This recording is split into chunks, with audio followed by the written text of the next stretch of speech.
¡Fua, qué bien se ve! A ver, aquí lo del brillo de la pantalla. Tiene varios modos de brillo. Y aquí los modos de color. Cojonudo. Mola un huevo. Y aquí está lo de el menú, que puedo modificar si quiero Pixel Effect o no. A mí me gusta más así. Y lo de la batería, que ahora está activado y lo puedes desactivar. ¡Cojonudo!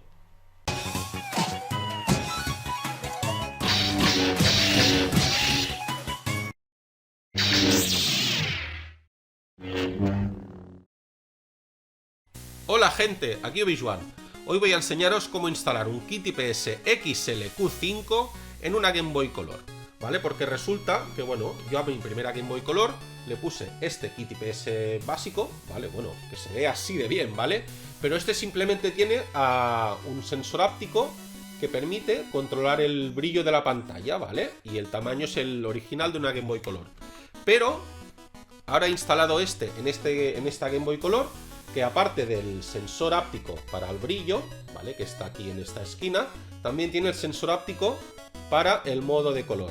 Y más cosas que os explicaré en el vídeo, para las cuales requiere soldadura, ¿vale? Así que podéis instalar este kit y hacerlo de los sensores ápticos a los lados, o seguir avanzando y soldar para descubrir más cosillas que tiene este kit.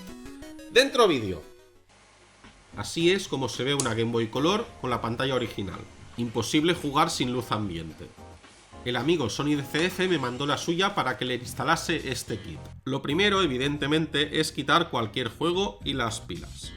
El kit incluye de forma opcional una carcasa precortada, para que quepa la pantalla nueva, con todos sus botones, tornillos, incluso el adhesivo posterior de la carcasa para que quede todo bien bonito.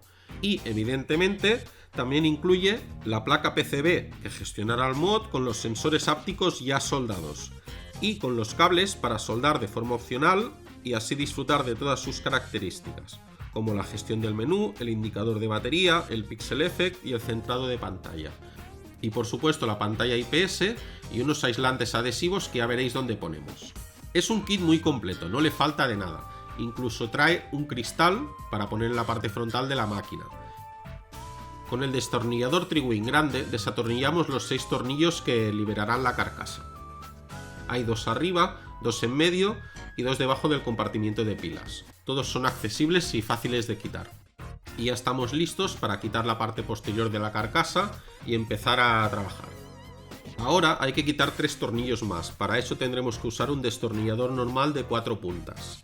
Son los tornillos que fijan la placa a la parte frontal de la carcasa de la consola.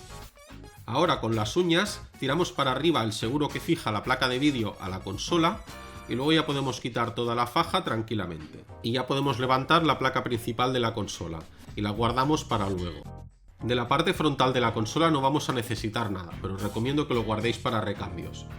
Ahora cogemos el adhesivo de doble cara y lo pegamos por dentro de la carcasa delantera. Ahí es donde irá pegada la pantalla IPS. Fijaos en ponerlo correctamente, hay un lado más estrecho que el otro.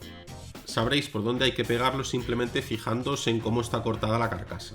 Y cuando ya esté bien pegado, quitáis el papel y ya estará la carcasa lista para que peguéis la pantalla LCD.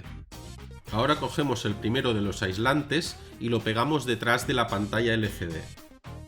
Procurad no ejercer mucha presión con los dedos o podríais causar fugas de luz. A partir de aquí voy a explicar cómo instalar el kit completo, o sea, soldando todos los cables.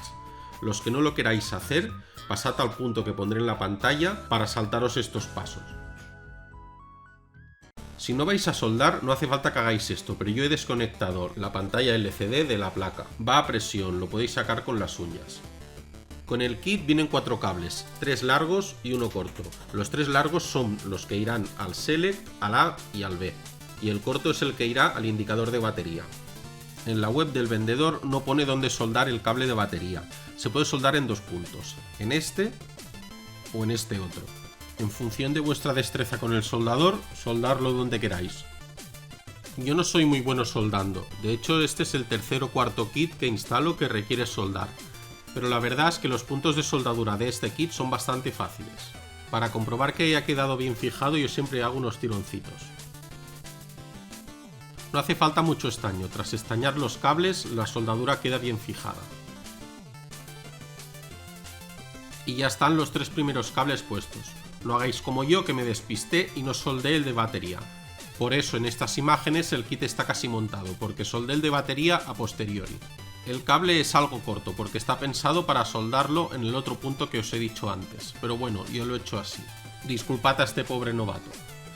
Y tras este pequeño lapso temporal ya hemos soldado los cables que están en la placa del kit y ahora soldaremos el otro extremo en su lugar correspondiente en la placa de la consola. Aquí por favor haced el ejercicio mental de imaginar que ya está el cable de batería soldado. Y tal y como hemos hecho antes, primero estañamos la punta de los cables y si estañamos también los puntos de soldadura de la consola, pues mejor. Y luego ya los soldamos a la parte de la consola donde toca. Si no fuera porque los puntos de soldadura son grandes y están espaciados entre sí, yo sinceramente no me hubiese atrevido a hacer este kit.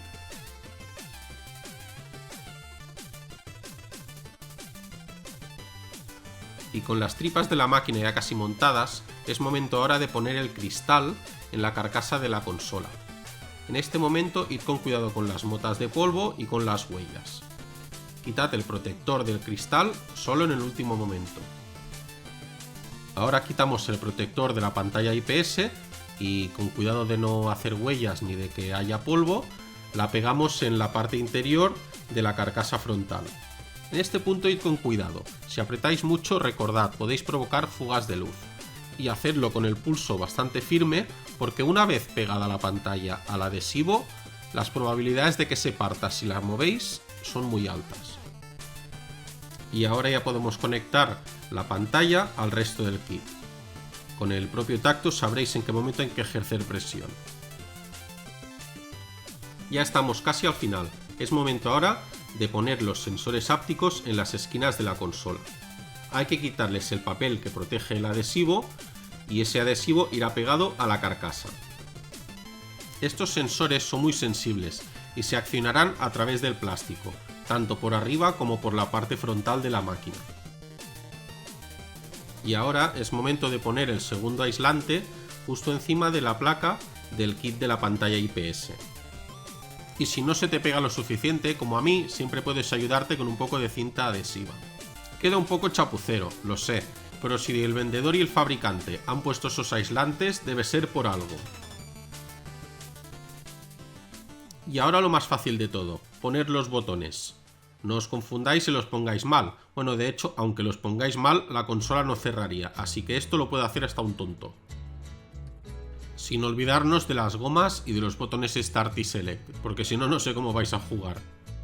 La única que tiene un poco de misterio es la de los botones A y B, pero sabréis cómo va simplemente mirando la circunferencia de los agujeros donde tiene que ir insertada. Y no os olvidéis de la palanca del Power. Ponerla tal como está el botón. Si por ejemplo el botón está en posición off, pues ponerla en posición off, porque si no tendréis problemas a la hora de cerrar la consola. Y ahora el plástico del puerto de infrarrojos. El vendedor incluye uno que es opaco, pero yo he preferido poner el original de la consola que es transparente porque no quería dejar inutilizado el puerto de infrarrojos. Y ahora, aunque no se vea en la grabación, se conecta la faja de vídeo, o sea lo que sale de la placa del kit, al resto de la consola y luego se ancla con las pestañitas tirándolas para abajo. Y ya casi estamos listos para cerrar la consola, pero os recomiendo que todo ese cable sobrante lo encintéis y lo dejéis bien recogidito. Con el kit también vienen los tornillos necesarios. Tened en cuenta que hay 6 para la carcasa y 3 para la placa de la consola. Los de la placa de la consola son más cortos y para destornillador de 4 puntas, mientras que los de la carcasa, los otros 6, son más largos y son para usar el Tri-Wing. Ya sé que soy muy pesado con lo de las fugas de luz, pero si queréis evitarlas no apretéis mucho los tornillos. Y por último, la pegatina. ¡Fua, qué bien se ve! A ver aquí lo del brillo de la pantalla. Tiene varios modos de brillo y aquí los modos de color. Cojonudo. Mola un huevo. Pues ya tenemos el kit instalado. Como veis, se ven los cables de la instalación completa. Si pulsamos Select y A más B, abrimos el menú. Con B bajamos y con A subimos. Y para entrar en la configuración que queramos tenemos que pulsar Select más A. Y para salir, Select más B. Y los botones A y B son izquierda o derecha. La verdad es que lo del Pixel Effect mola mucho, es como una especie de scanlines. Y lo del indicador de batería la verdad es que es muy práctico. Tras unos días jugando puedo garantizaros que funciona muy bien. Además también puedes ajustar los colores al gusto, pero yo ahí ya no entro porque con los sensores ápticos la verdad es que tengo suficiente. Además también puedes centrar la pantalla arriba y abajo o a los laterales y toda esta configuración se guarda aunque apagues la consola, incluso aunque quites las pilas. La verdad es que es un lujazo de kit. Con el anterior ya se veía súper bien, pero con este la cosa es estratosférica. Tras probar la consola con el Everdrive, que consume más batería que un cartucho normal, con unas pilas recargables de 2000 mAh me ha durado más de 5 horas. Pero claro, todo depende del brillo y del volumen al que juguéis. Pues bueno, espero que os haya servido el vídeo. Cualquier cosa me la podéis dejar en los comentarios. Yo no soy ningún experto, pero en la medida de lo que pueda os puedo ayudar. Y nada, si os ha gustado, os suscribís, me dais 1.000.000 de euros, le dais al like y todo eso. Happy Gaming y que la fuerza os acompañe.